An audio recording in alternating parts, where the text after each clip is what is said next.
Assalamualaikum warahmatullahi wabarakatuh. Hai guys, selamat sore dan kembali lagi di program yang paling ditunggu-tunggu setiap minggunya, yaitu SBS Sore Bersama Santri. Bersama saya Farhar Hamadillah. Di kesempatan kali ini kita akan mengusulkan tema tentang ibu yang cerdas melahirkan generasi yang berkualitas. Nah, untuk narasumber kali ini kita mengundang seorang yang luar biasa. Beliau ini istri dari Bapak pimpinan pondok kita, Pondok Pesantren Al-Mujahidin Balikpapan. Beliau juga sudah sering mengisi acara pengajian dan pastinya beliau sudah berpengalaman dalam mendidik anak. Beliau adalah Ibu Dr. Randa Arni Herlinah. Mari kita sapa beliau. Assalamualaikum Ibu. Waalaikumsalam warahmatullahi Ibu, gimana nih kabarnya hari ini? Alhamdulillah. Khair. Nah, berhubung tema kali ini seputar menjadi ibu yang cerdas agar melahirkan generasi yang berkualitas nih Bu. Ada beberapa pertanyaan buat Ibu. Nah, jadi yang pertama, kan ada tuh Bu kalimat tentang almar'atu imadul bilad, yang artinya perempuan itu fondasi atau tiangnya negara. Nah, menurut Ibu, tanggapan Ibu tuh apa tentang kalimat tersebut? Bismillahirrahmanirrahim. Menurut Ibu, ya ini juga sesuai dengan hadis Rasulullah, ya, ada berkaitan gitu. Walaupun ini tentang salat, salatu imaduddin, salat tiangnya agama. Kemudian di kalimat yang lain Rasulullah juga bilang ada almar'atu imadul bilad. Ya. Perempuan itu tiangnya negara atau fondasinya. Jadi yang dimaksud di sini kalau menurut Ibu, baiknya suatu negara atau tegaknya negara itu dilihat dari ya, peran wanita itu ya, atau baiknya wanita itu dalam suatu negara.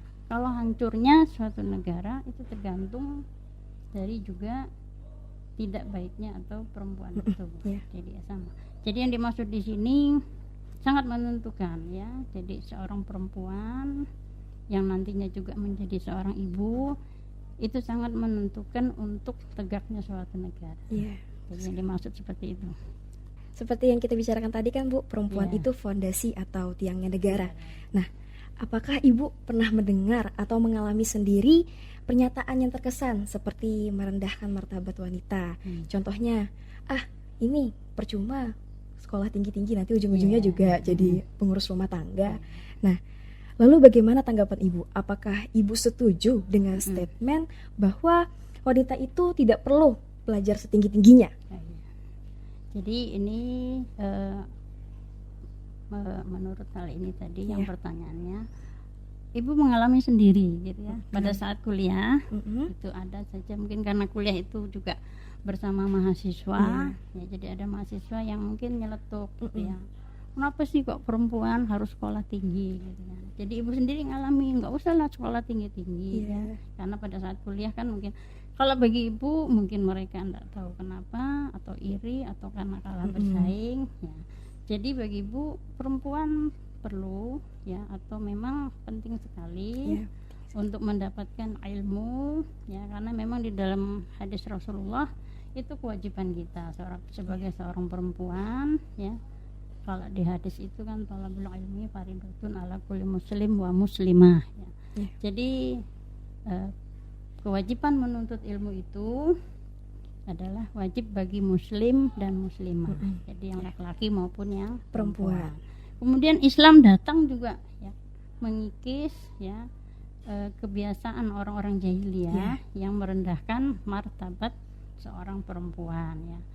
Sampai sahabat Umar saja beliau itu juga menangis ya karena melihat bagaimana nasib kita dulu sebagai perempuan masih sebelum Islam datang.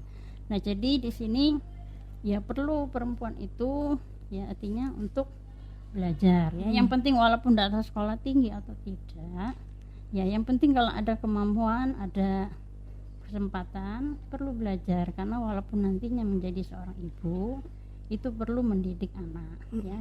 Anak bukan hanya dikasih makan, bukan hanya dikasih pakaian, tapi anak juga perlu dikasih pendidikan, perlu dikasih ilmu ya Bu ya. Pendidikan, ilmu, pengetahuan. Jadi sama gitu di hadapan Allah sama ya, maupun laki-laki perempuan itu sama untuk memperoleh pendidikan ya atau pengajaran.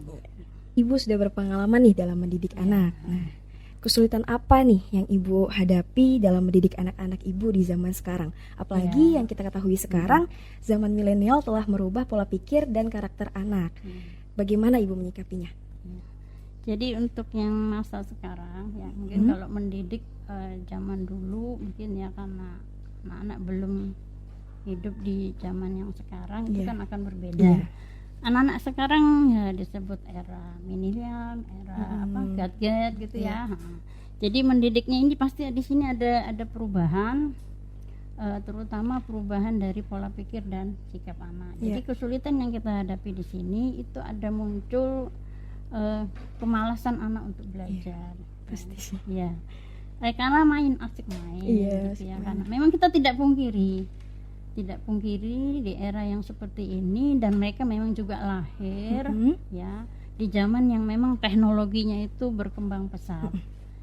Jadi karena berkembang pesat, kita sebagai guru, sebagai orang tua untuk menghadapi kesulitan anak-anak yang seperti ini ya kita imbangi. Jadi guru yang memang walaupun kalau zamannya Ibu nih kan generasinya generasi X ya, itu tertinggal masalah teknologi, internet itu ketinggalan, tapi kita tetap belajar untuk mengimbangi anak-anak yang dengan cepat mempelajari ya, dengan cepat apa istilahnya dengan teknologi yang sekarang ini kita memang ketinggalan, tapi harus mengimbangi sebagai guru, sebagai orang tua supaya tahu perkembangan anak itu bagaimana.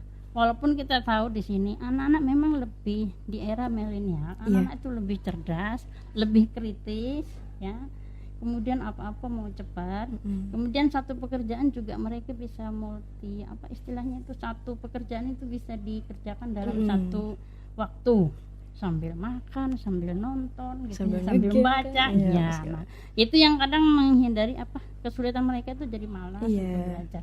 Kalau informasi itu yang disaring itu yang benar nggak apa-apa. Jadi kita sebagai orang tua, sebagai guru, yang kita sikapi di sini, kita mengajarkan anak-anak itu bolehlah ya mereka menggunakan teknologi seperti ini, tapi yang namanya belajar itu tetap, kemudian harus menghindari apa istilahnya konten-konten yang negatif, karena sudah dunianya itu sudah penuh dengan apa ya kalau dilihat di apa sih di HP-nya gitu sudah penuh dengan medsos itu juga kalau nggak disaring. Nah jadi anak-anak seperti ini kita mengimbanginya dengan selalu memberi pengarahan kepada anak-anak ya, boleh menerima seperti itu, tapi jangan lupakan agama, ibadahnya dan belajarnya. Yang terakhir nih Bu, boleh dong di-share untuk ibu-ibu milenial di luar sana metode atau artikel atau buku yang bisa menjadikan referensi dalam mendidik anak sesuai dengan zamannya. Di sini kalau Ibu ya metode atau artikel mungkin nggak ada yang secara khusus. Biasanya kalau kita sebagai guru di pondok itu ya kita tahu mendidik anak biasanya sesuai dengan zamannya, kita ambil aja sumbernya dari Al-Quran. Jadi mendidik anak dengan pendidikan yang ada di dalam Al-Quran maupun hadis ya.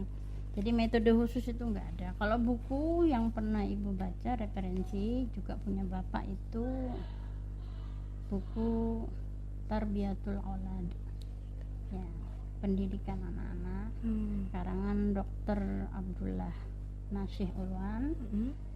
Kalau referensi para ahli mungkin itu dari Dr. Asia Dahlan ya, bagaimana mendidik anak-anak sesuai dengan zamannya. Di sini ada mungkin caranya, tipsnya. Kalau yang Ibu ambil dari Al-Quran, kita ambil dari surat Luqman gitu. Surat Luqman ayat 13 itu mendidik anak sesuai zamannya, entah zaman apa saja Al-Quran itu akan sesuai ya. Pertama di sini ya di surat Luqman ayat 13 itu A'udzubillahi minasyaitonirrajim, ya bunayya la tusyrik billah inna syirka la zulmun azim. Pertama, tanamkan kepada anak-anak itu akidahnya, keimanannya, dan di sini tidak berbuat syirik. Nah, yang kedua, wa wasyainal insa nabi walidayhi. Artinya anak-anak disuruh berbuat baik, berbakti kepada orang tua. Ini dari segi akidahnya. Kalau dari segi ibadah itu ada perintah juga di sini surat Luqman lanjutannya, ya bunayya aqimis shalah. Jadi salah satunya dikasih contoh, dirikan, ajarkan anak-anak itu sholat, ya, karena sholat itu nanti mencegah kita dari perbuatan yang mungkar. Kemudian setelah ibadah diajarkan juga di sini kita bagaimana anak-anak disuruh bersyukur dan bersabar. Ya. Karena memang dua kunci ini, syukur dan sabar, itu adalah kunci daripada kebahagiaan dunia dan akhirat. Ya. Kemudian yang terakhir, ajarkan anak-anak itu juga akhlakul karimah. Jadi masih di dalam surat Luqman, jadi dari ayat 13 itu sampai ayat 19 ya. Di situ ada larangan juga, jangan sampai kita walatan sifil ardi marahan, ya. Jangan berlaku sombong, berjalan di muka bumi, rendahkanlah, sederhanakanlah berjalan, rendahkanlah suaramu. Jadi ini pendidikan, ya. Kalau mendidik anak zaman sekarang, walaupun sudah dibilang zaman era gadget atau era milenial, tetap kita mengambil sumbernya dari Al-Quran, ya. Kemudian di hadis Rasulullah juga ajarkan anak-anak itu dengan Al-Quran juga, karena akhlak Rasulullah juga akhlak Al-Quran, ya. Jadi yang ada tercantum di dalam Al-Quran. Kalau yang dari secara umum, ya, mendidik anak-anak itu mungkin seorang ibu harus mempersiapkan di sini perlu tadi ilmu, ya. Menuntut ilmu. Kemudian yang terpenting adalah ilmu agama. Karena anak-anak itu nanti harus sayang kepada anak adalah harus dengan mendidik dengan pendidikan agama atau ilmu agama. Kemudian di samping itu untuk mengurangi karena pengaruh-pengaruh gadget. Biasanya kalau di dalam rumah nanti ibu-ibu di sini harus sering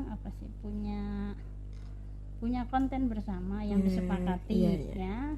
Jadi harus sering-sering berkumpul, walaupun hanya beberapa menit, mungkin beribadah bersama-sama. Jadi harus sempatkan nanti sebagai ibu, mungkin ya kan, nanti kan ini juga santri-santriwati, ya, harus mempersiapkan diri, walaupun nanti menjadi seorang ibu yang salehah.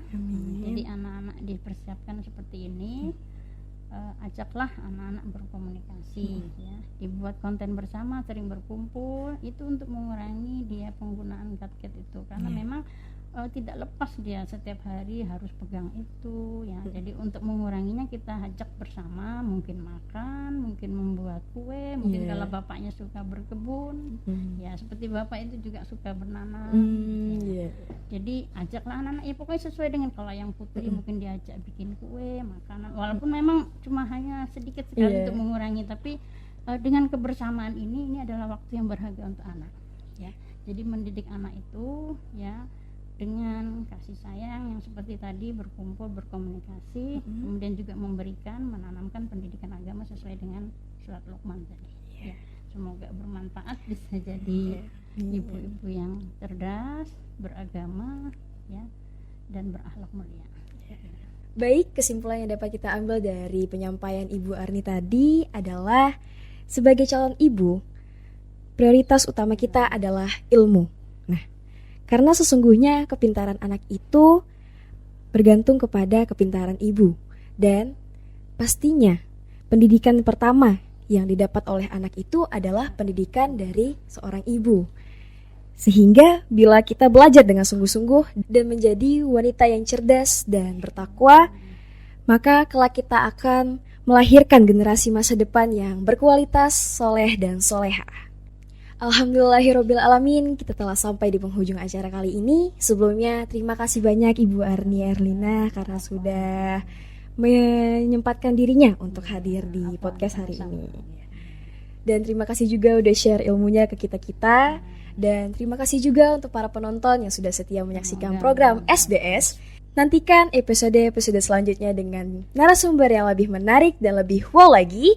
Semoga hari kita menyenangkan. Have fun and enjoy your moment. And then don't forget to like, comment, and subscribe this channel. Saya Farha Rahmatillah pamit undur diri. See you next time. Wassalamualaikum warahmatullahi wabarakatuh.